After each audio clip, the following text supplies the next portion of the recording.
So guys మీరు episode 1 కైతే మంచి రీచ్ అయితే ఇచ్చారు. సో అందుకు థ్యాంక్స్. ఇంకా సోదంతా వదిలేసి ఎపిసోడ్లోకి అయితే వెళ్ళిపోదాం. ఇంకా పెండెంట్లో నుంచి అనుకున్నట్టు ఒక పోకిమాన్ వస్తుంది. ఆ పోకిమాన్ పోకీబాల్లో ఉండకుండా తన పెండెంట్లో ఎందుకు ఉందనేది ఒక మిస్టరీగా చేద్దాం అనుకున్నారు. సో అదైతే చెత్తగా ఉందన్నమాట. ఇంకా లీకో కింద పడిపోతుంటే ఫ్రీడ్ వచ్చి కాపాడుతాడు. సో చార్జాన్ని చూసి తను ఏందో ఆశ్చర్యపోతుంటే ఇక్కడ ఫ్రీడ్ అయితే విలన్స్ని రెచ్చగొక్కుతుంటాడు. విలన్స్ కూడా అయితే వెళ్ళిపోతారు. ఇంకా లీకోకి అప్పుడు అర్థమవుతుంది వీడు ఒక క్యాప్టెన్ అని. అది కూడా ఒక ఎయిర్ షిప్కి.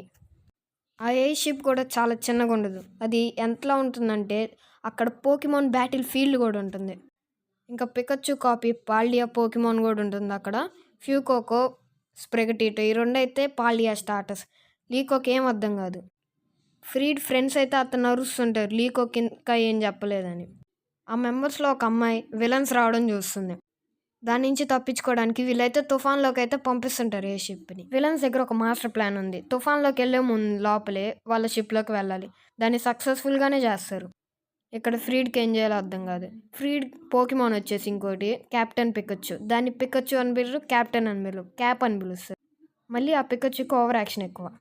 ఈ గొడవలన్నీ చూసి లీకో విలన్స్తో వెళ్ళిపోవడానికి అయితే రెడీగా ఉంటుంది. కానీ అప్పుడే ఫ్రీడ్ వస్తాడు.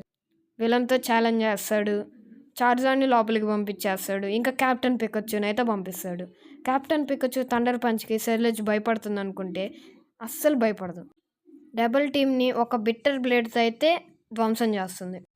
మళ్ళీ వోల్ట్ ట్యాకిల్ చేయడానికి అది చాలా బిల్డప్ అయితే ఇస్తుంది. కానీ వోల్ట్ ట్యాకిల్ గట్టిగా తగులుతుంది అనుకుంటే సెర్లేజ్ చాలా వరకు ఆపింది. సెర్లేజ్ అటాక్స్కి అయితే పోకిమాన్ ఫీల్డ్ అయితే షేక్ అవుతుంది.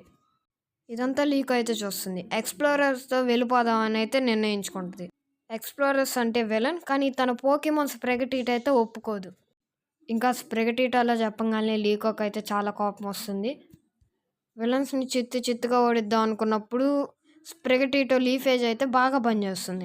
వాళ్ళైతే చాలా అంటే చాలా ఆనందపడతారు. కానీ ఇక్కడ క్యాప్ అన్న ఫ్రీడ్ అయితే షాక్ అవుతారు. ఎందుకో తెలీదు. షీల్డ్ పగిలిపోయి లోపలికి నీళ్ళు వచ్చేస్తే స్ప్రెగటీటా గాలికి ఎగిరిపోతుంటే విలన్స్ అయితే తీసుకువెళ్ళిపోతారు. ఇంకా ఈ సస్పెన్స్ ఎండింగ్తో ఈ ఎపిసోడ్ అయితే ఎండ్ అయిపోయింది.